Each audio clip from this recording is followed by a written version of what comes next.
So I started buying rental properties when I was 21. Now I'm 29 and I just recently sold all of my properties.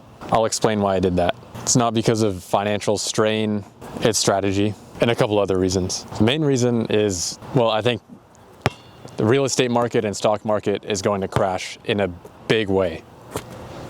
I don't know exactly when, but I think somewhere in the near future, within a couple of years or so, probably. Now, it wouldn't make sense to just sell all your properties if you think prices are going to go down 20%. You got commissions, you got all that. I think real estate is a very good way to build wealth. It's not for everybody. I know for me, those rental properties were quite a headache. I'm very fortunate to have been able to buy those, but man, there's always something. The tenant always has a story. There's always something broken. I realize over the very long term, real estate prices are probably just going to keep going up. But that doesn't mean don't pay attention to the price. You got to think of the major factors when it comes to the prices of homes. You might think interest rates, yeah, that's a big factor. But I think one of the main factors of people being able to afford a house is incomes. That just makes sense. And you can look nationally, you can compare the median home price to the median income. And right now it's ridiculous. It's the highest it's been for at least 70 years. That's as far as the data went back. It could continue going up for a little while longer, but I don't see it going much higher. Not right now anyway. People are stretched. I don't understand who is affording these homes. Especially in California, a regular house is right around $1 million. That's a lot of money. So my first property I bought in Detroit, I paid $36,000 for an actual single family house, 3-bedroom, 1 bath, 1,000 square feet house. Paid $36,000. And recently I sold it. Now that one was a solid return. I mean, they were all pretty good. My rental properties were good. They were pretty big headaches though. I don't see myself owning many rental properties over the long term. I like stocks. Stocks suit me better personally. I'm more of a numbers guy. So with stocks, I don't have somebody waking me up with, this is leaky, this broke, these costs went up. I don't have to worry about it. If I own a stock, I can go to sleep.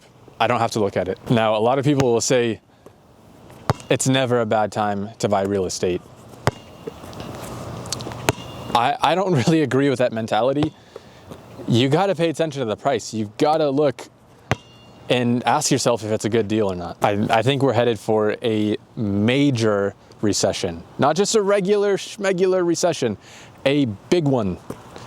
Like I could see stock prices coming down over 50% from the peak. I wouldn't be surprised if it was 70% from the peak. You just look at the Shiller PE ratio. That tells you about how expensive stocks are generally for the S&P 500. It doesn't tell you exactly when it's going to happen, but it can tell you roughly how far it can crash if it does. The yield curve, however, that gives you a better sense of the timing. And it's been screaming recession. The yield curve is one of the strongest recession predictors, and it has been screaming recession. So you put all those things together, and it makes me think sitting on some cash is not such a bad idea. Look at Warren Buffett. It's not his first rodeo. He's done this time and time again. He stacks up the cash.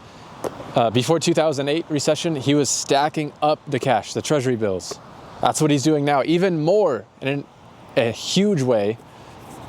As a percentage of his stock portfolio, he's holding a lot in treasury bills. I think over $340 billion in treasury bills. That ought to tell you something. He's waiting for these mega deals.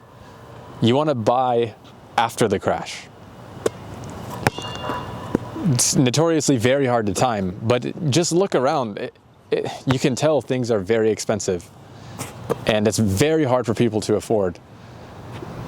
The prices are high, and then when mortgage rates went up, it got even more difficult to afford. So I don't understand how it hasn't crashed yet, but it seems like it's softening up. So if you're really trying to buy real estate right now, now's probably not a great time. That's what I think. I think there will be much better opportunities. Again, I don't know exactly when, but maybe in a couple of years, 2 years, 3 years, I don't know. Renting, I think, makes more sense right now. And you might be thinking, no, that's just throwing away money. I don't say rent forever. That's not what I'm recommending. Temporarily, it seems like right now it makes sense to rent. If the stock market, the real estate market does crash, you're not holding the bag. If you're renting, end of your lease, you can then buy a house if you're able to. So listen to me, don't listen to me, whatever. I'm just telling you what I'm doing. I sold all of my properties and I'm waiting for a mega crash. 4 of the 5 rental properties that I had, I bought cash, but then I later refinanced when rates were low. So I was sitting on rental properties with very low interest rates, and still I decided to sell them. I've been waiting for this crash. You have no idea. I'm heavily shorting some stocks. I do not recommend that. It's very risky and stressful. If we see a crash, a major one, I will be pretty happy. And I know that may sound grim, but I'm not causing it. I just see that the signs are there, so I might as well take advantage of it. The problem won't be it crashing down. The problem is the bubble being there in the first place. These prices are too high. They have to come back down to reality. And usually they don't just come back down to normal levels. Usually they go lower than that. And that's where the mega deals are. That's when it starts raining gold. So be ready with some cash.